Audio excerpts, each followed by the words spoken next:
Good afternoon, everybody. Today is St. Louis Formula Drift Pro 2 Top 16 just got over. I watched that. Travis Rader won. Good job, Travis. Dylan Hughes in second. And another Koenig driver, Alec Robbins, got third, so that's cool. And, top 32 starts in about 30 minutes. Bought him in the shop. I did a little bit of cleanup in here. It was getting kind of dirty, a lot of sand and rubber from me doing a burnout, so I cleaned some of that up. But I've been waiting on trying to get a hold of somebody to help me out with this oil cooler. I needed some tabs made, and one of Tucker's buddies is going to come over with his welder and help me weld some tabs up. So we're going to do that, and then that's really all I'm going to do today. My transmission isn't back yet, so that's what I got going on. And I'm going to bring you guys along. If you can see here, I did a little bit of cleanup. I've got the oil cooler set right here. I don't think I like this spot because it blocks a lot of airflow to that radiator, and what it's actually going to do is the air is going to run through that oil cooler, and then it's going to be hot air, and then that hot air is going to hit the radiator. So we're going to try and think of something else to do, but I don't really know where else I can put it. In here would be ideal, but there's obviously no room, and yeah, I don't know yet. I've got my fittings all laid out here. These are the fittings I'm going to use. These two go to the oil filter block. These two will attach to that, and then the 90s for the top of the cooler. And then somewhere over there we got some dash 10 line.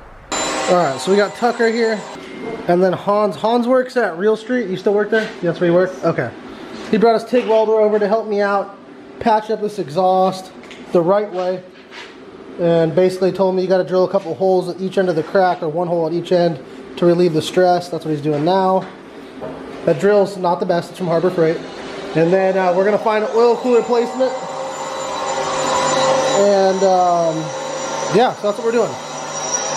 Welding and getting this thing ready for gridline.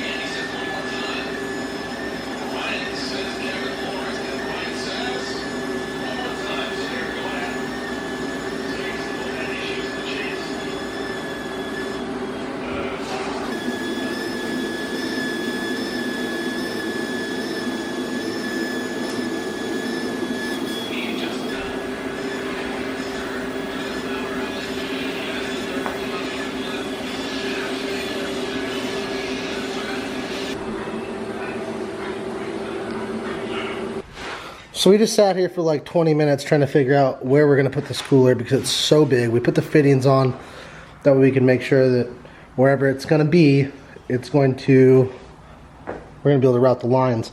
Now I didn't want to put it in front of the radiator because I didn't want to block airflow. So we're actually going to bring it to the bottom of the radiator support, which gives us about 2 more inches of like cool air hitting the radiator instead of the hot air that's going through the oil cooler. And hopefully this doesn't interfere with the engine temps, the coolant temps. We're gonna bring it like about an inch, a little less than that, about an inch off of the radiator support. That way air can still pass through the oil cooler. And yeah, fingers crossed. I mean, I know this is gonna work. I know it's gonna sit here, but hopefully we don't compensate coolant temp for keeping oil temps down and vice versa.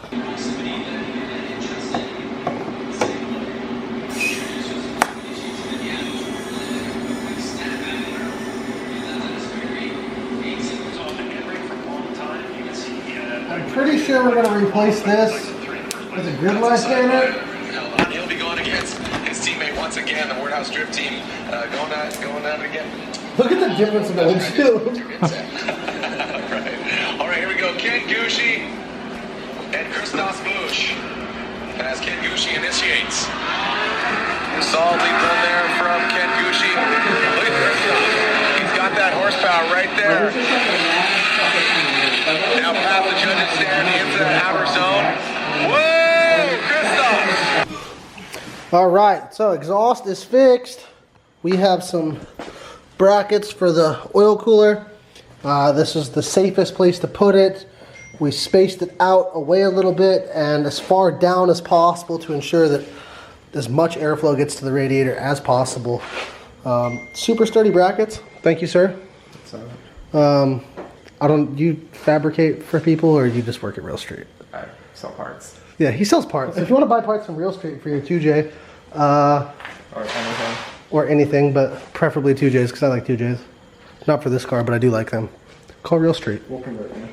All right, I'm back out here today. I'm by myself, and we're gonna try and get this oil cooler finished. It's the last thing to do besides the transmission, which I can't do anything about the transmission right now because it's gone.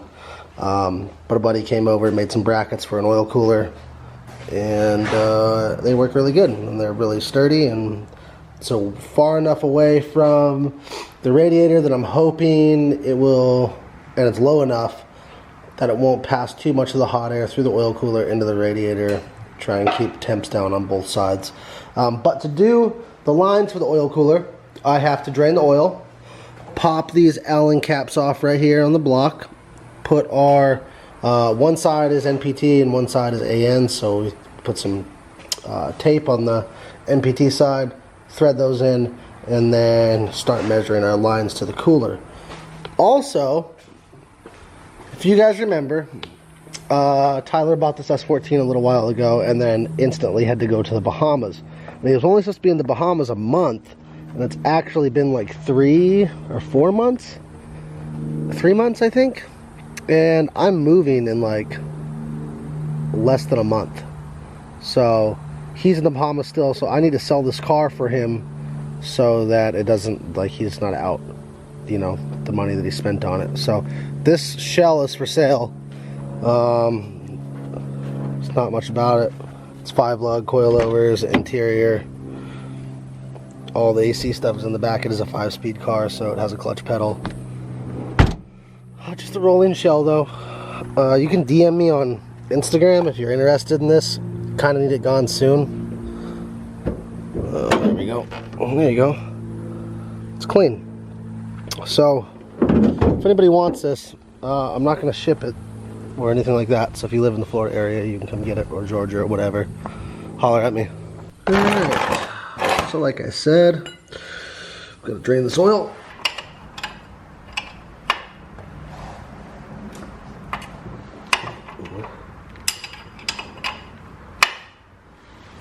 There we go.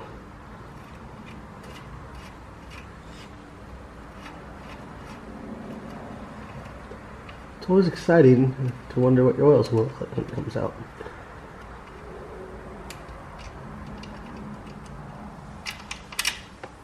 There it goes. So we'll let that drain for a second. Alright, so I got the NPT fittings out, the plugs. It's piss and oil everywhere. So I'm going to let that drain out for a second, then clean it up and replace those with these guys here. So this side is AN, and this side is a tapered. You can kind of see it. Alright, so I got the headlight out so I could really get in here. I painted the brackets.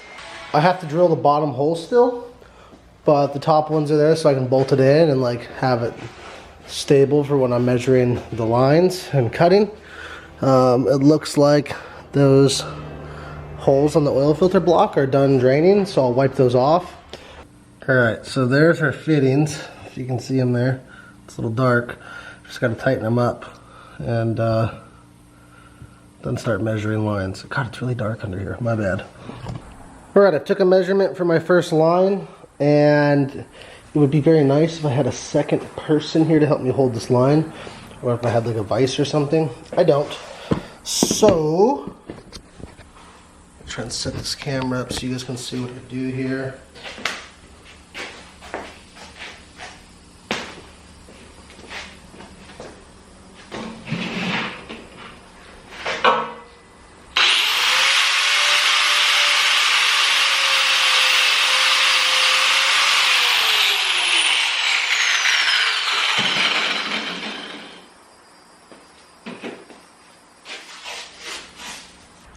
Alright, so I've got 2 different fittings, one line, one fitting is a Earls, and then one is a ISR.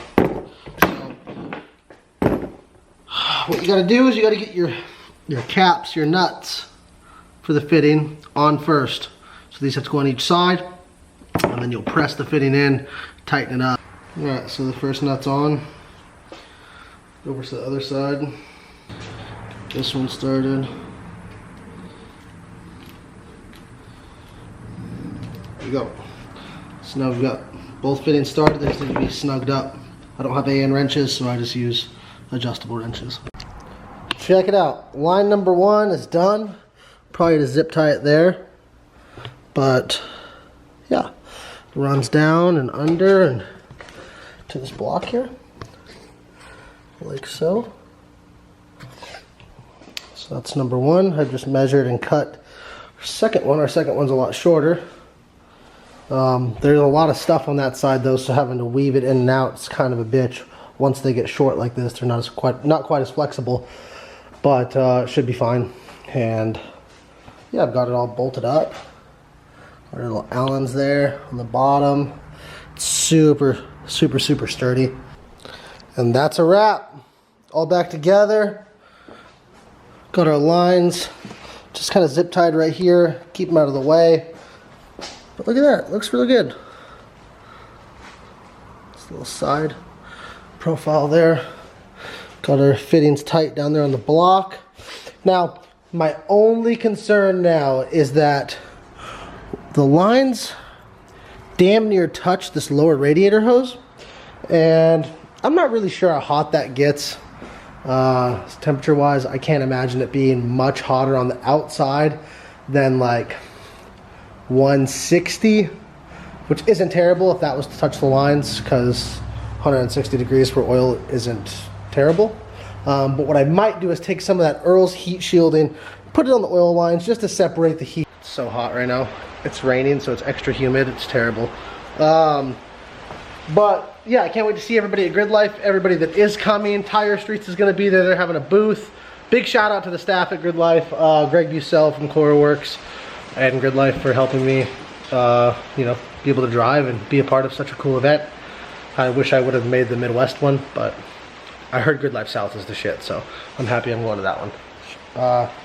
Yeah, guys, thanks for watching, and I'll be back out here in the next, sometime next week when the transmission gets here. I don't have anything else to do, really. Oh, I didn't actually show you guys the coil packs and shit all on there. Look at that. Looks great. Car looks great. Can't wait to drive it. I'll see you next time. Peace.